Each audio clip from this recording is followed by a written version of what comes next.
பாஸ்டாக்ஸ் நேயர்களுக்கு வணக்கம். சமீபத்தில் சோஷியல் மீடியாவில் நிறைய விஷயங்கள் பேசிகிட்டு இருக்கிறாங்க. அதில் ஒன்று தான் திரு மாரிதாஸ் அவர்கள் கைதாகிட்டார் அப்படின்னு சொல்லிட்டு ஒரு செய்தி, பரபரப்பான செய்தி.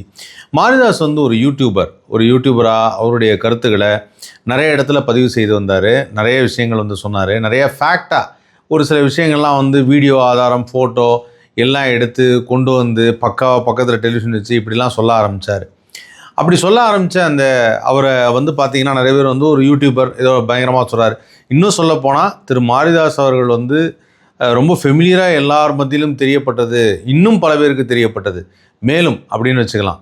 அந்த மாதிரின்னா அது இப்போ வரும் காலகட்டங்களில், இந்த ஒரு மாத காலகட்டங்களில் நிறைய பேர் அவரோட வீடியோ பார்க்க ஆரம்பித்தாங்க. இதுக்கு முன்பாகவே அவரோட வீடியோ பல ஆயிரக்கணக்கான பேர் பார்த்துருக்குறாங்க, லட்சக்கணக்கான பேர் பார்த்துருக்காங்க. ஸோ அப்படிப்பட்ட ஒரு யூடியூபர் அவர் பார்த்திங்கன்னா முந்தைய ஆட்சியிலும் இதே மாதிரி ஒரு தடவை ஒரு இஷ்யூக்காக அவரை காலைல அரெஸ்ட் பண்ணி சாயங்காலம் வெளில விட்டுறாங்க. அப்புறம் மறுபடியும் பார்த்தா இந்த தடவை முத நாள் அரெஸ்ட் பண்ணி அடுத்த நாள் வெளில விட்டுறாங்க. இது எப்படி நடக்குது? இது என்ன?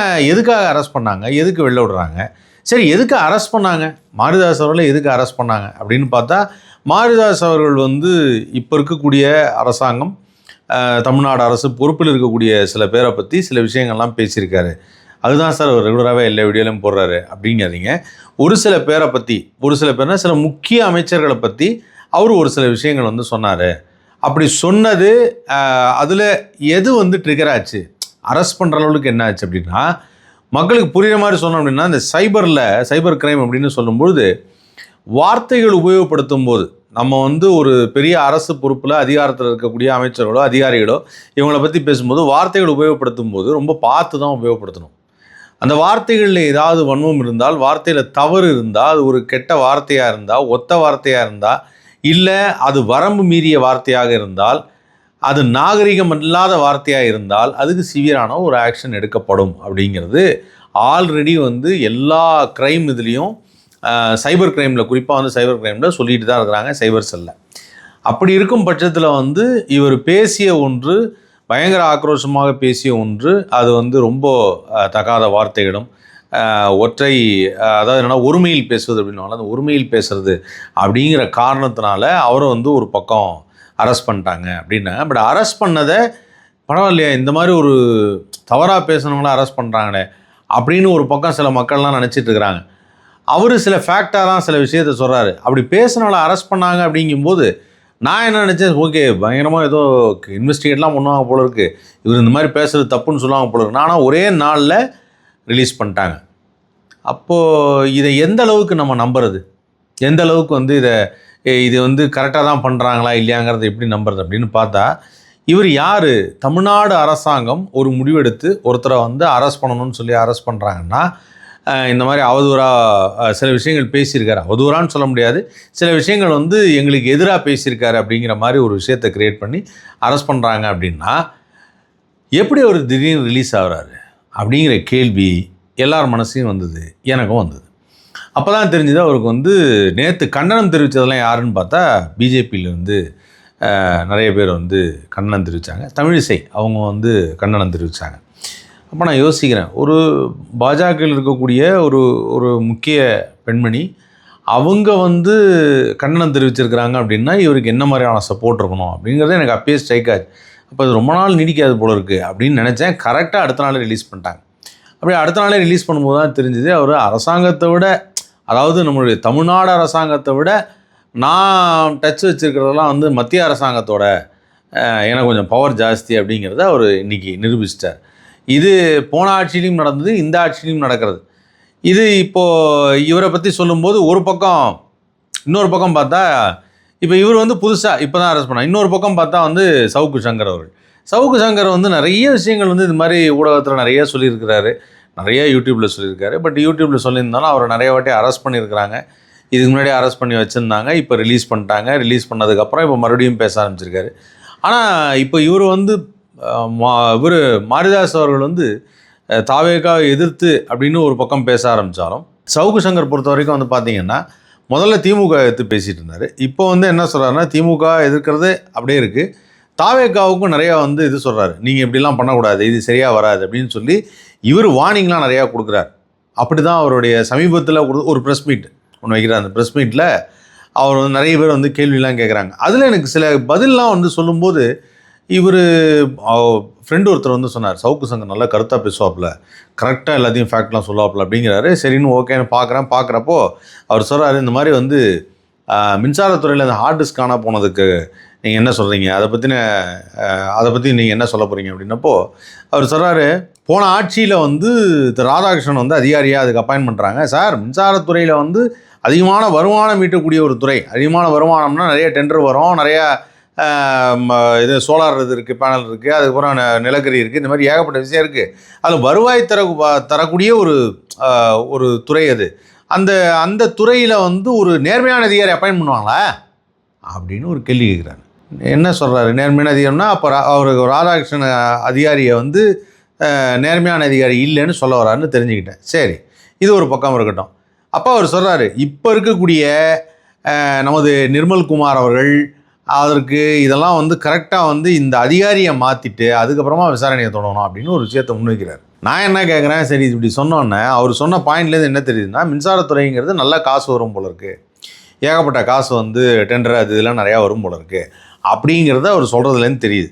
அப்படி சொல்லக்கூடிய அந்த இதில் வந்து தாவேக்கால நிர்மல்குமாரை போட்டிருக்காங்க அப்படின்னா இவர் சொன்ன பாயிண்ட்டுக்கும் இதுக்கும் நேர்மையான அதிகாரிகள் வந்து அதுக்கு போடுவாங்களா அப்படின்னு சொன்னதுக்கும் நிர்மல்குமாரை இப்போ அதுக்கு நியமிச்சிருக்கிறதுக்கும் பார்க்கும்போது நிர்மல்குமார் நேர்மையானவர் இல்லையா அப்படின்னு சவுக்கு சங்கர் சொல்கிறாரோ அப்படிங்கிறது எனக்கு யூகமாச்சு.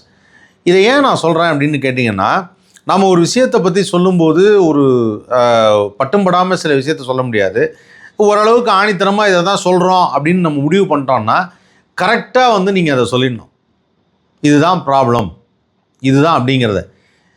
இவர் வந்து நான் யாருக்கும் சப்போர்ட் இல்லை, அது சவுக்கு சங்கர் யாருக்கும் சப்போர்ட் கிடையாது, சவுக்கு சங்கர் அவர்கள் வந்து யாருக்கும் சப்போர்ட்லாம் கிடையாது, நான் வந்து அதெல்லாம் பண்ணலை, நான் வந்து ரொம்ப நேர்மையாக தான் சொல்கிறேன் அப்படிங்கிறாரு. ஆனால் நடுவில் ஒரு இடத்துல பேசும்பொழுது ஒரு ஸ்பீச் ஒன்று, ஒரு வார்த்தை ஒன்று விடுறாரு. எப்படின்னா, கண்டிப்பாக இதுக்காக வந்து தமிழ்நாடு முதல்வர்கள் அவர் முடிவெடுப்பார் அப்படின்னுக்கிறார். இதை நான் எங்கேயோ கேட்ட மாதிரி இருக்குதே அப்படின்னு பார்த்தா, தாவேக்காவுடைய அமைச்சர்கள் எல்லாருமே வந்து மாண்புமிகு முதல்வர் அவர்கள் முடிவெடுப்பாங்க அப்படின்னு தான் சொல்கிறாங்க. அப்போது சவுக்கு சங்கர் வந்து தாவேக்காவுடைய சப்போர்ட்டரா, இல்லை தாவேக்கா கட்சியில் இணைஞ்சிட்டாரா, இல்லை அந்த கட்சியில் இணைஞ்சிட்டேங்கிறத சொல்லாமல் சொல்கிறாரா, இல்லை அவர் நண்பர் ஃபெலிக்ஸ் அங்கே இருக்கிறதுனால வந்து அவருக்கு ஒரு பயங்கரமான சப்போர்ட்டா அப்படிங்கிறதெல்லாம் இன்னும் தெரியல. ஆக மொத்தத்தில் என்னென்னா, ஒட்டுமொத்தமாக நான் என்ன யோசித்தேன் அப்படின்னா, ஒரு ஊடகத்தில் நம்ம ஒரு விஷயத்தை வந்து எடுத்து வைக்கிறோம், முன்வைக்கிறோம், இதுதான் தவறு, இது தவறு, இந்த மாதிரி நடக்கக்கூடாது அப்படின்னு முன்வைக்கிறோம். அப்படி வைக்கும் பொழுது குறிப்பாக நடைபெற்று கொண்டிருக்கக்கூடிய இந்த தமிழ்நாடு அரசாங்கம் இருக்குது இல்லையா, அந்த அரசாங்கத்தில் இருக்கக்கூடிய ஏதாவது ஒரு விஷயம், இல்லை சார் இது தப்பாக இருக்குன்னு ஏதாவது சொல்கிறோம் அப்படின்னா, ஒருமையில் வார்த்தைகள் பயன்படுத்துவதும் மரியாதை இல்லாமல் பேசுவதும் மிகப்பெரிய தவறு அப்படிங்கிறத நான் புரிஞ்சுக்கிட்டேன். ஏன்னா அதுதான் ஒரு மனிதரை வந்து ரொம்பவே அவங்களோட ஈகோவை டச் பண்ணுற மாதிரியான ஒரு விஷயம். நியூஸ் சேனலில் பேசும்பொழுது நிறையா பேர் பேசும்பொழுது ரொம்ப மரியாதையாக டீசெண்டாக அவங்க பேரை சொல்லி இதுதான் அவர்கள் இவர்கள் தான் பேசுவாங்க, அப்படித்தான் பேச வேண்டும். இந்த ஊடகம் என்பது நம்ம வந்து பாக்கெட்டில் வந்துருச்சு, நம்ம ஃபோனில் வந்துருச்சு, நம்ம இனிமேல் நினச்ச கருத்துக்களை வந்து பதிவிடலாம் அப்படின்னு இருந்தாலும் அதற்குன்னு சில வார்த்தைகள் பயன்படுத்துறதுக்கு இருக்குது. குறிப்பாக சொல்லணுன்னா, இந்த மாதிரி பொறுப்பில் இருக்கக்கூடிய அரசாங்க அதிகாரியாக இருக்கக்கூடிய அமைச்சர்களாக இருக்கக்கூடிய இன்றைக்கி தமிழ்நாடு அரசாங்கத்தை சார்ந்த சில பேரை நாம் மரியாதையற்ற வார்த்தைகளில் பேசக்கூடாது அப்படிங்கிறது தெரிஞ்சுக்கிட்டேன். இது எனக்கு தோணுச்சு. எனக்கு தோணுது கரெக்டாக இல்லையாங்கிறத நீங்களும் சொல்லுங்கள்.